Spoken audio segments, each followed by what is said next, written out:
Boa tarde, pessoal. Boa tarde. A aula de hoje é a continuação da aula passada, né? Nós pegamos a palavra virtude e dividimos ela em duas partes, né? O significado de virtude. Porque virtude é o quê? É fazer o que é certo pelos meios certos e pela razão certa. Isso é virtude. Então a gente pegou na aula passada, a gente pegou e recortou essa palavra e a gente tratou das razões. Fazer o que é certo pelas razões certas. E aí a gente estava falando na aula passada, quem deu foi eu e a Érica, como que eu sei que eu estou fazendo pela razão certa? Como que eu sei que aquilo que eu estou fazendo é pelo motivo certo? E aí a gente falou então das 12 camadas da personalidade, que é uma teoria, né, da psicologia. Aí a gente deu todo o contexto ali de como surgiu e tal. E que fala de 12 passos de amadurecimento de alguém. Né? São 12 camadas, significando os 12 passos de amadurecimento de alguém.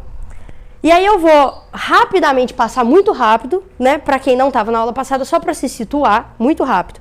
Então, a primeira camada, a segunda e a terceira, todo mundo passa por essas três, que são as camadas das criancinhas, que é aqueles primeiros aprendizados, conhecendo o próprio corpo, né? A criança que fica olhando para a mãozinha, ela está descobrindo que existe ali o próprio corpo, depois descobrindo o mundo, depois ela pega um objeto, ela fica olhando, então ela está descobrindo as coisas, são as três primeiras camadas. Na quarta camada, é a camada de uma criança de 6 anos, né? A partir dos 6 anos. O que é a motivação, né? A motivação de alguém na quarta camada é fazer as coisas pelo afeto. Então, como que você corrige uma criança que tem 6 anos? Quando ela come tudo, você aplaude, né? Eu lembro que a gente aplaudia a Érica quando ela comia tudo. Papou tudo, você aplaude, né? Porque a criança ela ainda não tem idade para saber assim, eu vou comer porque tem nutrientes, porque eu preciso de proteína, porque isso vai fazer falta, porque senão eu vou ser subnutrida. Se você explicar isso para a criança, ela não vai entender. Então você simplesmente aplaude, ela vai falar, amanhã eu vou comer de novo, porque minha mãe vai aplaudir, todo mundo vai ficar feliz. Então isso é o que motiva ela. E quando ela faz uma coisa feia, você olha feio. Mamãe não gostou, mamãe tá triste, papai tá chateado. Porque não dá para entender, ela não vai entender, olha, isso aqui você não pode fazer por causa disso, isso vai ser prejudicial para sua saúde e tal. Então, é assim que educa uma criança de 6 anos na quarta camada. Porque o que move ela é o querer agradar e não querer desagradar. E isso é totalmente normal numa criança de 6 anos. O problema que a gente tratava na última aula é que tem gente que tem 6, 7, 8, 10, 20, 70, 80 anos e fica nessa quarta camada para sempre. Ou seja, tudo que ela faz é movido pela aceitação e pela não aceitação das pessoas. Então, eu vou me casar com tal pessoa porque isso agrada as pessoas, eu vou deixar de me casar com tal pessoa porque isso desagrada as pessoas, eu vou trabalhar em tal lugar porque isso agrada as pessoas, eu vou deixar de trabalhar em tal lugar porque isso desagrada. E é tudo movido por isso, pelo afeto, pelo sentimento, buscando a aceitação. Né? Então ela está presa nisso. Depois, né, o normal seria que a criança, depois ela cresce, já na adolescência seria o normal, ela vai para a quinta camada, que é a força, né? Ela é justamente o contrário, ela já não quer mais agradar, ela quer justamente desagradar, né? E depois vocês assistam a aula passada que a gente falava que isso para os pais é desagradável, né? A criança, na verdade, ela está evoluindo, mas para os pais aquilo ela está regredindo, porque é a fase da rebeldia. A criança quer ver até onde vai a força dela, até onde eu consigo, né, desafiar, né, os meus pais, o professor, até onde vai a minha força, até onde eu consigo ir, né, e isso em tudo, né, ela quer, eu contei várias histórias lá na semana passada, de alunos, né, nessa fase, que querem a força pela força, né? Por exemplo, o moleque que quer aprender guitarra não é pra tocar guitarra, é pra testar o quanto eu consigo tocar guitarra. Eu quero arrumar uma namorada porque eu quero provar pra mim mesmo que eu consigo namorar. Então tudo é pra provar pra mim mesmo e provar pros outros que eu consigo. Só que essa força é uma força inútil, e aí depois na sexta camada a pessoa entra na força útil, ela já quer fazer aquilo pelo resultado mesmo, né? Então eu quero arrumar uma namorada pelo namoro, eu quero arrumar um emprego, pelo dinheiro que eu vou receber, pelo fruto daquele meu trabalho. Então, já saiu um pouco de si, né? Depois, na 7ª camada, é a camada em que realmente a pessoa encontra a sua vocação, que ela já começa a perceber que ao redor dela tem outras pessoas. Então, eu vou fazer aquilo, não porque eu me sinto bem, 4ª camada, não porque eu quero me empoderar, 5ª camada, não porque eu vou ganhar alguma coisa com aquilo, 6ª camada, mas porque eu tenho que fazer, porque tem pessoa dependendo daquilo. Então, hoje eu vou acordar, né, e eu vou trabalhar. Independente do sentimento, 4ª camada, independente de querer me empoderar, independente do que eu vou ganhar, mas porque pessoas dependem daquilo. Então, tudo que eu faço é pensando no outro. Tem pessoa que está dependendo disso, tem pessoa que está contando comigo, tem pessoa que está precisando disso. Isso é o encontro da vocação. A vocação é o seu papel no mundo. Eu descobri que tem pessoas que precisam de mim para determinada coisa. Então, eu vou lá e faço, né? Porque se eu não fizer, ficou um rombo ali, né? Essa é a 7ª camada. Mas ainda é uma coisa muito imanente, né? Eu ainda estou nesse mundo.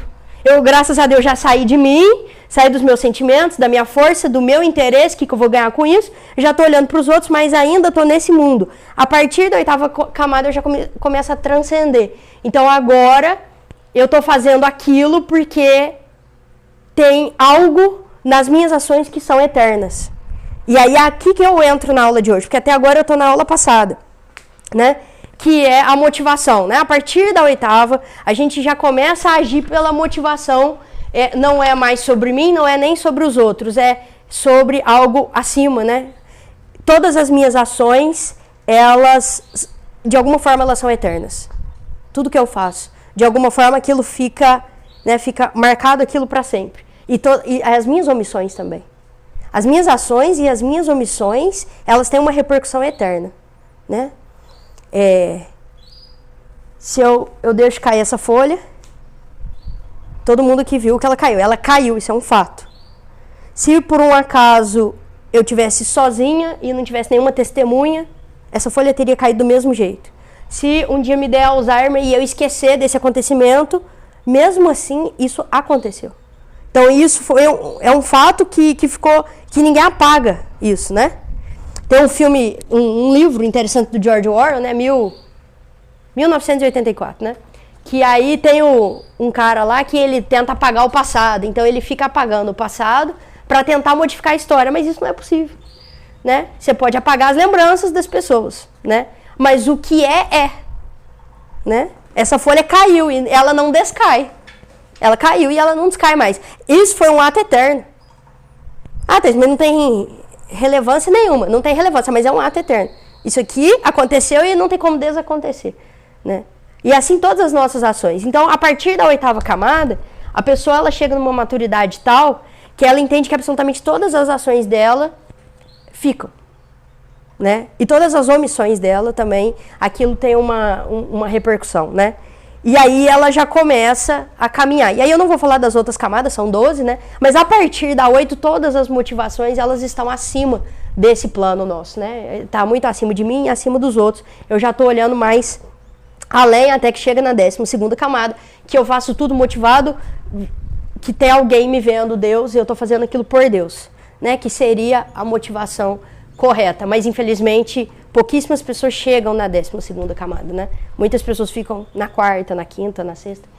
E então, na aula passada a gente falava sobre a motivação, né? Fazer a razão certa. Então, a razão certa é isso, né? Não é porque eu sinto que eu deveria estar aqui, não é porque eu quero me empoderar e mostrar para os outros que eu consigo dar uma aula, não é porque eu estou ganhando nada com isso, não é porque tem pessoas que estavam dependendo de mim, vim aqui dar aula, se eu não viesse, vocês iam ficar aqui com cara de taxa esperando. Não é só por causa disso, é porque tem algo a mais, né? Tem algo além, né? E que não tem como desfazer. E aí, a partir daí, eu encontrei a motivação correta das minhas ações, né? Então, essa é uma das partes da palavra virtude que a gente estava falando, né? É fazer o que é certo, pelos meios certos e pela razão certa. Então, a gente ficou só na razão na aula passada. A razão certa é eu ter essa noção de que o que eu faço, ela repercute. E aí, baseado nisso, eu sou professora, e aí, nada a ver, mas aí a gente consegue linkar as coisas. E aí, esses dias, eu Eu sou professora de matemática e física, mas aí, vez ou outra, eu dou aula de química também. E aí eu estava dando aula de química, há umas 3 semanas atrás, mais ou menos, e aí caiu, estava dando aula sobre radiação, e aí caiu na apostila lá, estava contando aquela história que eu vou comentar aqui agora, né, de um acidente que aconteceu em Goiânia, em 1987. E foi muito engraçado, porque eu estava dando aula de química, e aí veio radiação e tal, e meia-vida, cálculo de meia-vida. Eu tava ensinando o moleque a fazer cálculo de meia-vida, de repente me deu um estalo, eu falei, cara, isso vira uma aula pro instituto. E aí eu já comecei a pensar, porque assim, o que foi o rolê de Goiânia, pra quem não sabe, né? Em 1987, e aí eu vou entrar na química, mas depois a gente volta pra cá. Em 1987, 2 catadores de lixo foram no hospital, desativado, o hospital estava abandonado, não estava mais em funcionamento. Eles eram catadores de lixo e vendiam, né, pro ferro velho, para as coisas. E eles acharam uma máquina muito pesada, de 100 quilos, e eles pegaram essa máquina, falaram, cara, isso aqui é feito de chumbo, a gente vai conseguir ganhar muito dinheiro nisso, vendendo pro ferro velho. Levaram essa máquina desse hospital abandonado, abriram essa máquina, e lá dentro tinha um pó, uns fragmentos brilhantes, azuis, muito bonitos, que brilhavam no escuro. E eles acharam aquilo muito bonito, nossa, olha isso aqui e tal. E aí chamaram os vizinhos, porque aquilo brilhava no escuro, ficava muito bonito. E eles abriram, não, deve ter uma bateria aqui dentro, né? E não tinha. Não, mas como que isso brilha? Tem luz, mas não tem bateria, não é ligado na tomada e tal. E aí chamou o cunhado, e chamou o fulano e tal. E aí chamaram as pessoas, e as pessoas foram vendo aquilo, foram vendo aquele negócio brilhante, e aí acabaram vendendo pro ferro velho. Depois chegou isso no ferro velho, o dono do ferro velho achou super legal. Olha isso aqui brilha no escuro, e chamou a esposa, bem, vem ver, e chamou os funcionários, olha isso aqui brilha no escuro, e tal. E, resultado, né? Não sei se vocês sabem o resultado final disso. Esse foi o segundo maior acidente radiológico da história do planeta Terra. Por quê? Porque esse negócio brilhante era um negócio radioativo chamado Césio-137. E aí isso foi um negócio terrível, né? Teve mortos, teve mais de 1.000 pessoas infectadas, porque aí as pessoas começaram a passar mal, né? Teve uma menininha que pegou e passou na cara, porque ela brilhava no escuro, ela foi a primeira a morrer, uma menininha de 6 anos. Eles pegaram Aí levou 16 dias para pensar que aquilo que estava causando. Até então, o dono do ferro velho achava que era uma feijoada que ele tinha comido, várias hipóteses. Levou 16 dias para chegar na suspeita que era aquela máquina. Então, o que eles pegaram? Pô, eu acho que é essa máquina aqui. Acho que é esse pó, parece que foi depois disso. Pegaram aquilo, colocaram num saco e foram levar na vigilância sanitária, de circular. Então, pegaram aquilo, pôs num saquinho, o moço foi, pegou a circular e foi lá levar na vigilância sanitária. Chegou lá na vigilância sanitária, a pessoa não estava, colocou na fila de espera, na sala de espera, cheio de cadeira, cheio de gente, colocou lá o saquinho lá em cima. Aí depois chamaram o corpo de bombeiro. Aí é até engraçado que chamaram um físico para ele. Depois, aí que foram ver, depois isso aqui é radioativo, depois de muito tempo. Aí chamaram um físico para medir essa radiação, e ele levou um aparelho que media a radiação, né? Que se tivesse radiação ele ia apitar. E aí ele estava levando esse aparelho, quando chegou a 3 quarteirões do negócio, o aparelho explodiu, né? De tanta radiação que estava no ar.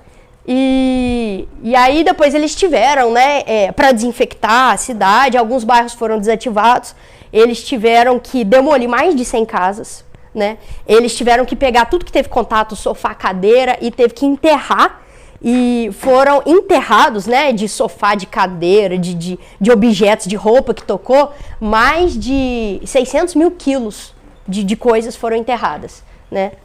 E é um lugar imenso, assim, cheio de terra, e eles enterraram aquilo para acabar essa radiação. E isso faz, né, foi em 87, então faz 37 anos. 37 anos. E o que acontece? Isso até hoje, né? Essa radiação ela não acabou. Porque existe um negócio em química que a gente estuda que se chama meia-vida. Meia-vida é um cálculo, né, que a gente faz para saber quanto tempo aquela amostra leva para diminuir pela metade. Pela metade. Então, vamos supor, né, se tinha 200 gramas de radiação, a meia-vida do Césio-137 é 33 anos. Então, levou 33 anos para cair pela metade. Só pela metade.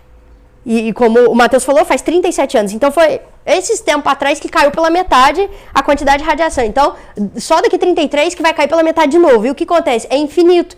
Porque quando você divide um número por 2, nunca vai dar zero. Né? Não tem como um número dividido por 2 dar zero. Então, vai diminuindo, diminuindo, diminuindo, diminuindo, diminuindo. 0,002 dividido por 2, 0,00, mas nunca vai dar zero. Então, isso nunca vai acabar. Né? É infinito. Essa radiação, ela nunca, né? Daqui milhões de anos ainda vai ter, mesmo que um pouco de radiação. E aí eu dando aula sobre isso, né? Ensinando o moleque lá a calcular a meia-vida e pensando exatamente sobre isso. Falei, caramba, né? Isso é uma analogia muito boa para a gente entender a repercussão das nossas ações, né? Poxa, pensa, foram 2 homens que acharam esse treco. 2 homens, né? E foram infectados mais de 1.000 pessoas. Então, assim, uma ação de 2 homens, aqui a gente está falando de algo químico ali, que aconteceu de verdade, algo material. Uma ação de 2 homens que infectaram mais de 1.000 pessoas, mas a gente pode trazer isso para o lado espiritual e falar, poxa, quantas pessoas já foram repercutidas pelas minhas ações? Pelas minhas más ações, pelos meus pecados, pelas minhas omissões. E também as minhas boas ações, quanto isso repercutiu. E coisa assim que a gente nunca vai saber. Coisa que a gente só vai saber no dia do juízo final, né? Quantas pessoas foram alcançadas com essa aula que eu estou dando? 1, 2, 3, 4, 5, 6, 7, 8, 9, 10, 11, será? Não, sabe lá, entendeu? Tipo assim, mesmo que ela não fosse filmada, sabe lá o que eu falar aqui hoje, o quanto isso vai repercutir na vida de vocês e nas ações de vocês. Então isso é algo incalculável, que a gente não consegue calcular. Aí você fala, mas é porque a aula está sendo filmada, mesmo se não tivesse sendo. Porque o que cada um vai trazer aqui e vai usar isso ou não vai usar, isso é algo que fica para sempre, né? Então, baseado nisso, aí que a gente vai para a palavra virtude, que virtude é o quê? É fazer o que é certo, pelos meios certos e pela razão certa. Tá, eu tenho que buscar a razão certa, mas não só a razão certa, fazer o que é certo. Porque sabendo que as minhas ações, elas repercutem. E elas vão repercutir para sempre, mesmo depois que eu já tiver morrido. E é por isso que vem o juízo final, porque a gente passa pelo juízo particular e o juízo final. O juízo particular é agora, aqui, assim que eu morri. E o juízo final, e depois as minhas ações. Padre Pio já foi julgado. Ele teve o juízo ali, né? O juízo particular dele. Teve o julgamento dele. Mas ali, naquele momento, não se sabia todos os frutos que Padre Pio ia dar. E aí, no juízo final, isso será revelado. Né? Todos os frutos que esse homem deu, mesmo depois de muitos anos que ele já morreu. Santa Zélia, São Luís, Santa Terezinha, todos eles, né? Então, por isso o juízo final, para mostrar o quê? Tá, teve o juízo seu particular. As suas ações aqui agora, no momento que você morre. Mas e depois? O que ficou daquilo que você fez, das suas ações? Então, por isso, a gente precisa ser virtuoso mesmo. Que é buscar fazer o que é certo, pelos meios certos e pela motivação correta. Porque isso é algo que vai ficar. E vai ficar mesmo, né? E aí, diante disso, né? Aí, o que eu queria falar é o seguinte, que parece algo fácil falar assim, eu tenho que fazer o que é certo. Ah, tá, entendi, tá. Vamos resumir a aula do Thaís, tem que fazer o que é certo, beleza. Só que assim, não é tão simples assim fazer o que é certo. Porque a gente é muito confuso. E aí eu trouxe algumas histórias aqui pra gente refletir sobre a ação. Porque mesmo a gente tem dificuldade de discernir o que é certo e o que não é, né? Então eu trouxe algumas acontecimentos que pode ser trivial aqui do nosso dia a dia e que às vezes a gente poderia ser que a gente tivesse dúvida, né? Então, por exemplo, imagina a seguinte situação.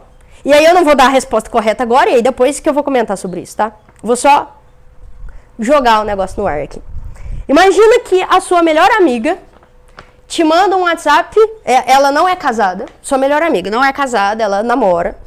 E aí ela manda uma mensagem pra você falando assim, oi amiga, acabei de descobrir que estou grávida.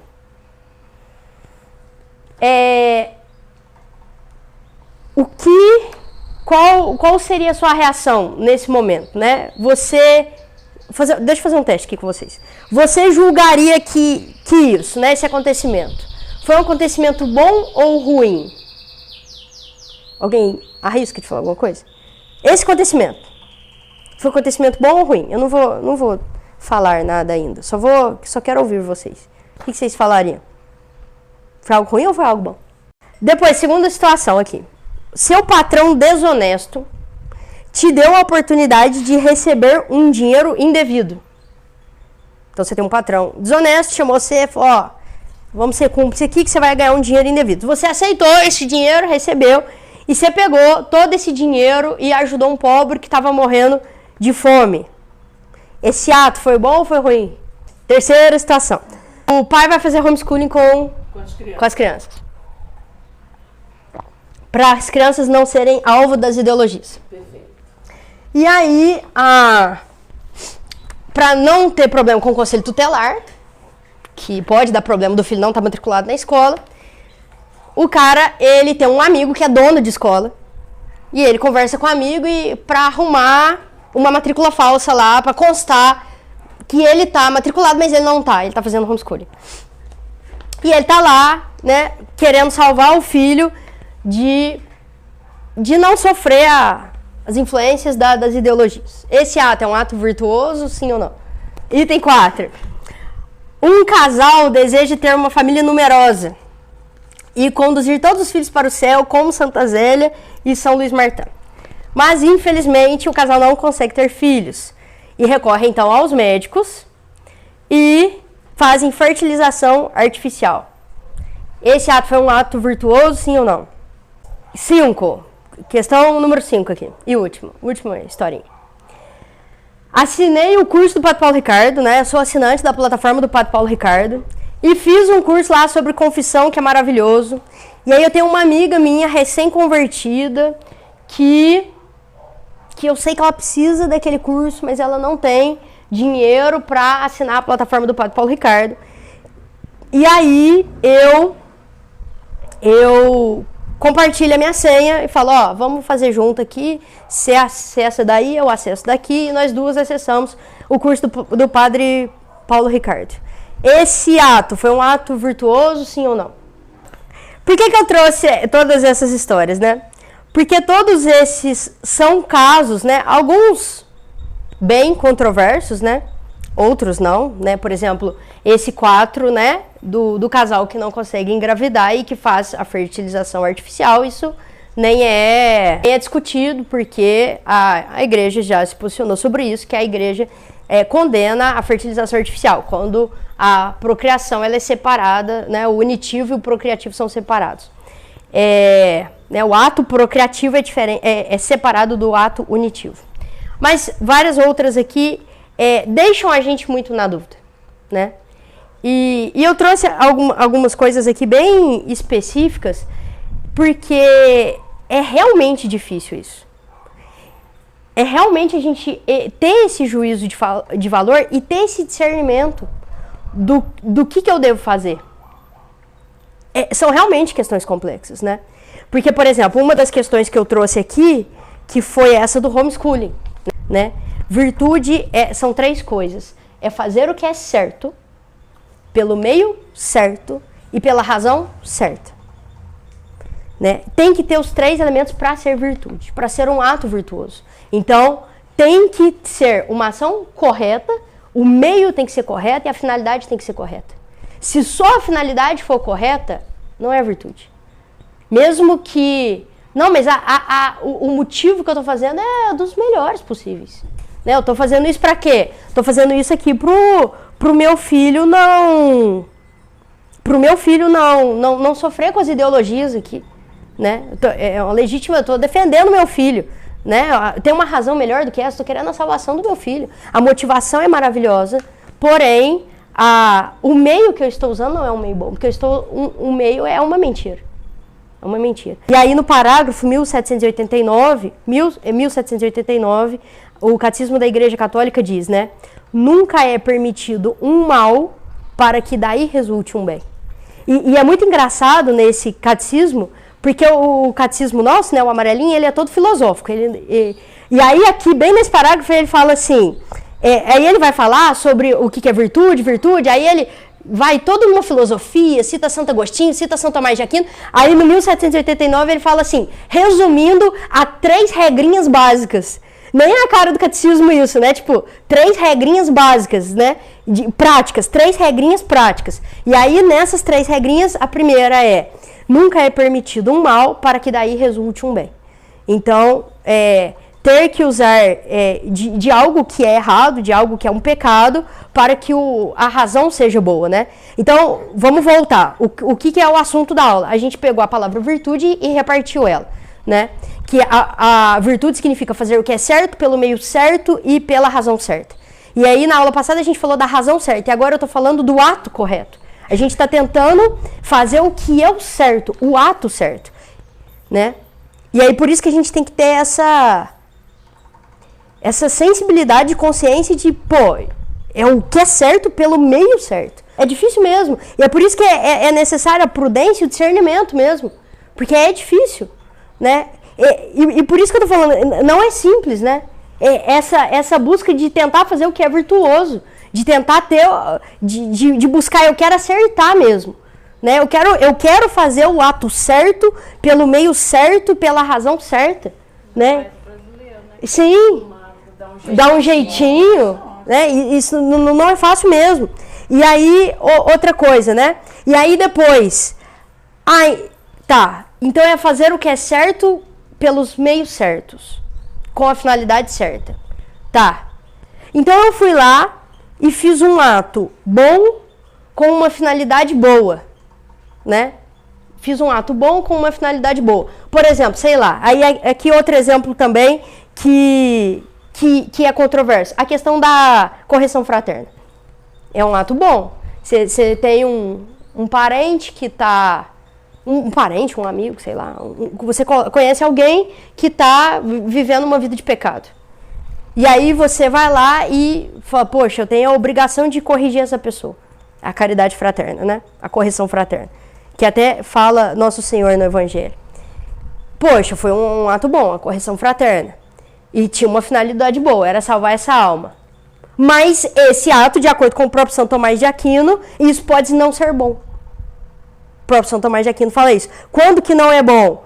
Quando que a gente deve fazer a correção fraterna de acordo com São Tomás de Aquino? Quando existe uma expectativa de que aquela pessoa possa se emendar.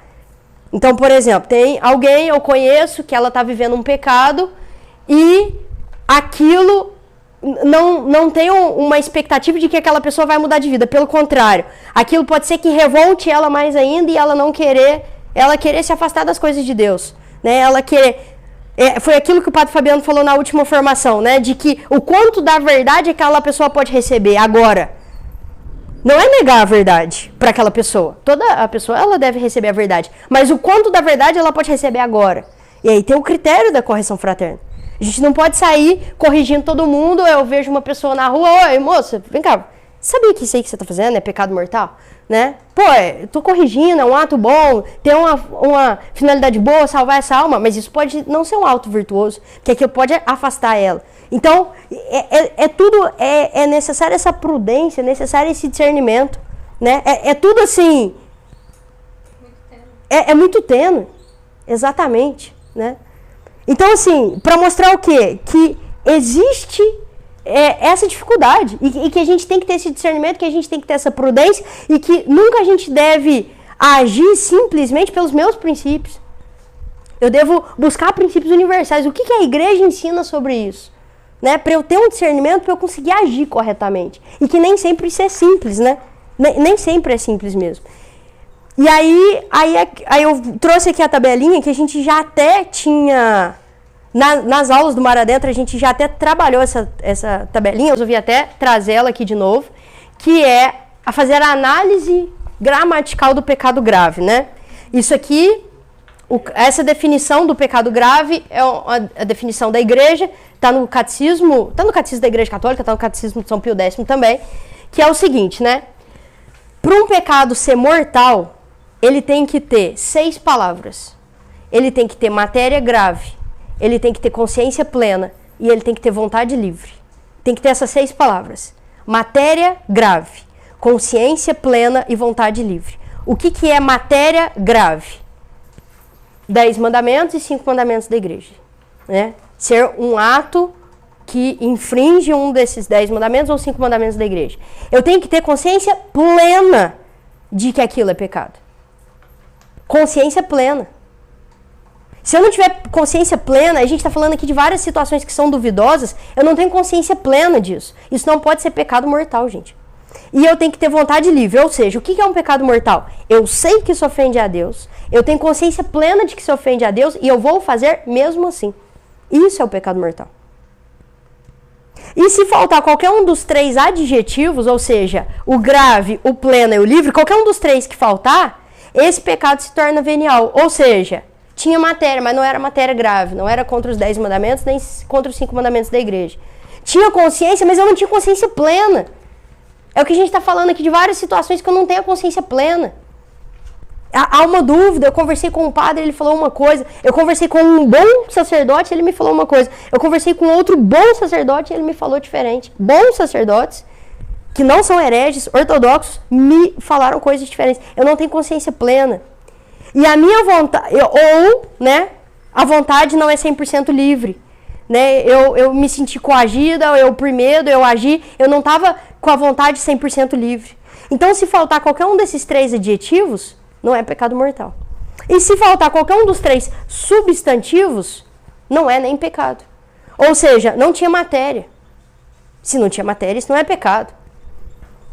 Não tinha consciência, eu estava dormindo. Tinha tomado um remédio que tira a consciência, eu estava anestesiado. Obviamente, não tem consciência, isso não pode ser pecado. Ou eu não tinha vontade. Pensa o caso de uma mulher que é estuprada. Ela não tem vontade. Então isso não pode ser pecado. Então faltou um dos 3 substantivos, não é pecado. E faltou um dos 3 adjetivos, o pecado se torna venial. E isso tudo para mostrar o quê? Que não é fácil. Que não é fácil. E o que é a intenção aqui? Mostrar, né, com essa aula, a importância da gente formar a nossa consciência. Que a gente precisa formar a nossa consciência. Então a gente precisa ir atrás mesmo, né? E aqui o convite, né? Mesmo a participar do Mar Adentro, a estudar, a buscar essa formação de saber assim, sozinho é difícil. É um caminho espinhoso. O caminho, existem algumas balizas muito claras, mas existem algumas coisas que são complicadas. Então a gente precisa formar a nossa consciência. E parece tudo tão difícil aqui, né? Nossa, Thais, mas é tão difícil e não é. Né? Quando a gente vai... Pô, o que a igreja ensina? O que foi que os padres ensinam? E aí eu vou pegando o magistério da igreja. E é lógico, é uma continuidade. Uma continuidade. Né? E se isso desanimou alguém, né? Fala, poxa, é mais difícil do que eu pensava, né?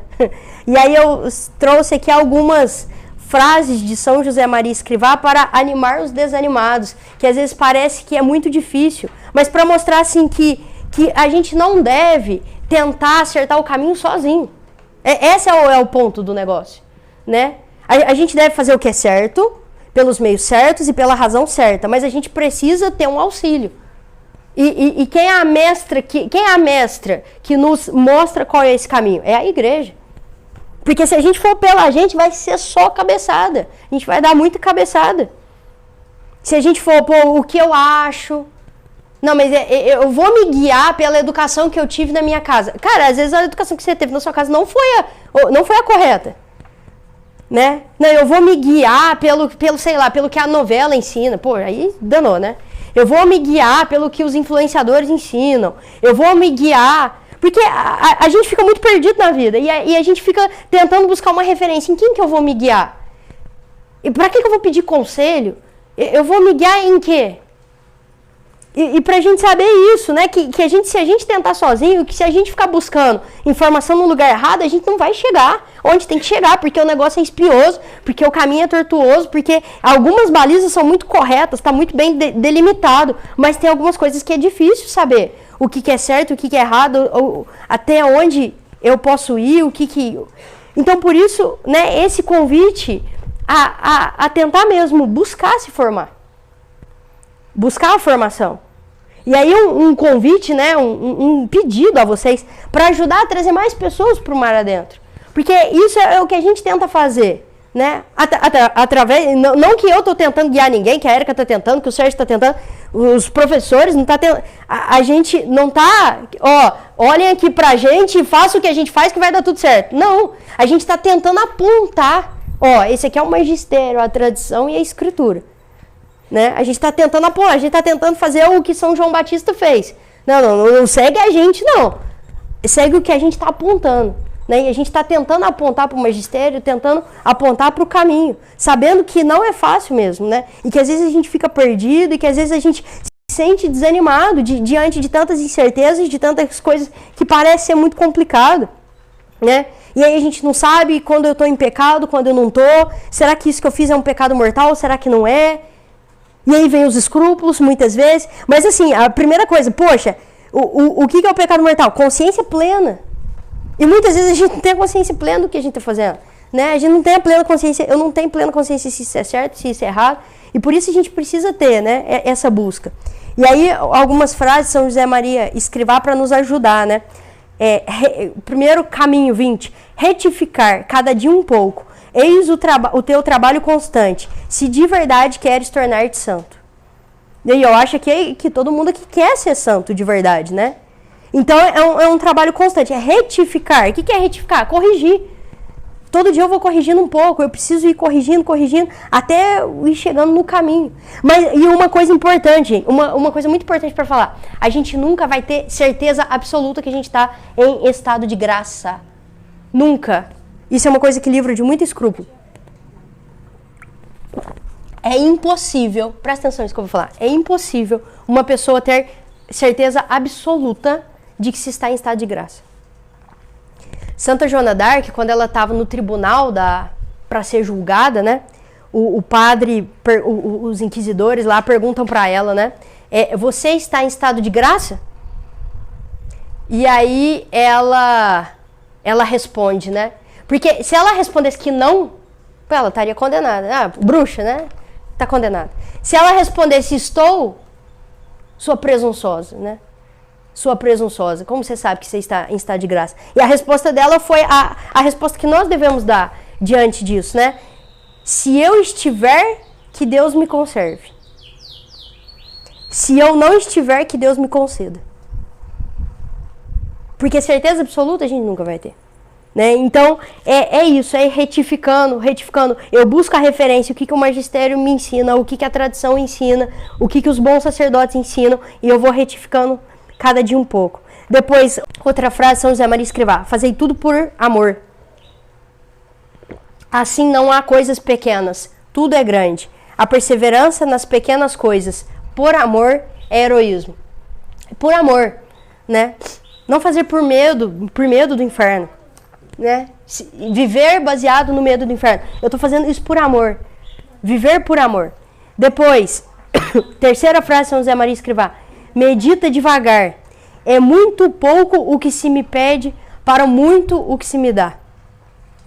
Obrigada. E de fato, né? Deus nos concede o céu se nós fizermos tão pouco que é, né? Então, eu tentar retificar, buscar mesmo essa vida de virtude, fazer o que é certo pelos meios corretos, pela razão certa. E depois a última frase, né? Quanto mais generosos fores, duas frases na verdade. Quanto mais generosos fores por Deus, mais feliz serás. Alguns comportam-se ao longo da vida como se o Senhor tivesse falado de entrega e de conduta reta somente àqueles a quem não custasse. Não existem. Ou aos que não precisam lutar. Esquecem que para todos, Jesus disse, o reino dos céus arrebata-se com violência, com a luta santa de cada instante. Ou seja, nós todos somos chamados a essa violência. A violência contra quem? Contra nós mesmos. Para que a gente consiga viver essa vida de virtude. O que não pode? O que não pode é ficar, não sei se é certo, não sei se é errado, então tanto faz. Né? O que não pode é ficar nessa indiferença que a gente fica, nessa mornidão. Né, tanto faz. Ah, eu não sei muito bem o que é certo, o que é errado, então eu não vou buscar me formar, ou todo mundo faz, tá todo mundo fazendo, deixa eu fazer também, né? A gente precisa ter esse incômodo constante. Esse ato que eu tô fazendo é virtuoso, é um ato certo, pelo meio certo, pelas razões certas, né? É violência mesmo, contra a gente mesmo, né? Em cada instante. E buscar mesmo uma formação, e lógico, pela oração, gente. Porque só o estudo, só ler, isso não vai chegar. Eu preciso, lógico, ler, mas eu preciso meditar, eu preciso rezar sobre aquilo que eu tô lendo. Né? Pra eu saber, poxa, e esse caminho que eu tô indo, é o que Deus me pede? O que Deus me pede? Às vezes Deus pede umas coisas para outras pessoas e pede diferente para outras. É o que Deus está me pedindo agora. Existem nuances diferentes. E por isso é tão difícil essa retidão da consciência, e por isso a necessidade de se formar e de buscar mesmo. E a gente ter também esse grupo, como é importante também, um ajudar o outro a ser virtuoso. Um ir apoiando o outro. Porque sozinho é muito difícil, né? É preciso mesmo formar uma família, né? Que a nossa intenção seja mesmo formar uma família para que um possa ajudar o outro, para que um possa ter um apoio de falar, poxa, o que fazer, né? Sabendo que as nossas ações elas são eternas, sabendo que o que eu faço repercute na eternidade, que foi a frase que a gente colocou na nossa aula, o que nós fazemos em vida ecoa na eternidade, sabendo que cada ação nossa ecoa na eternidade, o que eu posso fazer para eu me santificar agora, o que eu posso fazer para eu me santificar no dia de hoje, né? Sempre buscando essa vida de virtude que parece algo simples, parece ser tão trivial, né? Seja virtuoso. E que não é algo fácil, é algo que exige esforço. E aí, só para concluir uma coisa, que eu lembrei agora de uma coisa que eu falei pra Josi, eu lembrei agora, que virtude vem da palavra virtus, que significa força. Para se adquirir virtude, precisa de força. É algo custoso, é algo difícil. E aí, a Josi me emprestou um livro, que eu fiquei muito incomodada, mas muito incomodada, né, que o padre, o que escreveu o livro, ele falava muito das virtudes naturais, né? Ai, a mulher tem a virtude natural sei lá, da paciência, da bondade. Eu pegava aquilo e falei, cara, mas virtude significa força. A mulher pode ter uma tendência para determinada qualidade, mas isso não é virtude. Pô, eu sou sanguínea. O sanguíneo tem uma tendência natural ao bom humor, à alegria. Mas isso não é a virtude da alegria. Pô, eu sou uma pessoa sanguínea. Vai falar, a Thaís tem a virtude da alegria? A Thaís tem uma tendência, pelo temperamento natural dela, a ser mais alegre. Mas isso não é virtude, a virtude é provada na dor. O dia que eu tiver com meu marido internado, com a mãe morta, doente, com problema financeiro, e ainda assim estiver feliz, e ainda assim estiver alegre, e ainda assim não perder a confiança em Deus, aí vai poder falar, a Thaís tem a virtude da alegria. Que foi algo provado, algo difícil, algo que custou. Então, por isso que é ruim, é a virtude natural. Ah, a mulher tem a virtude natural tal, o homem tem a virtude natural tal. Não é natural. Ele pode ter a tendência. Homens têm algumas tendências positivas, mulheres têm algumas tendências positivas, mas para isso se tornar virtude é algo que tem que sangrar, né? Que tem que doer, que é algo que realmente que é difícil, né? Então que a gente tenha essa coragem, né? De tentar mesmo buscar uma vida de virtude, de fazer o que é certo, pelos meios certos e pela razão certa, custe o que custar.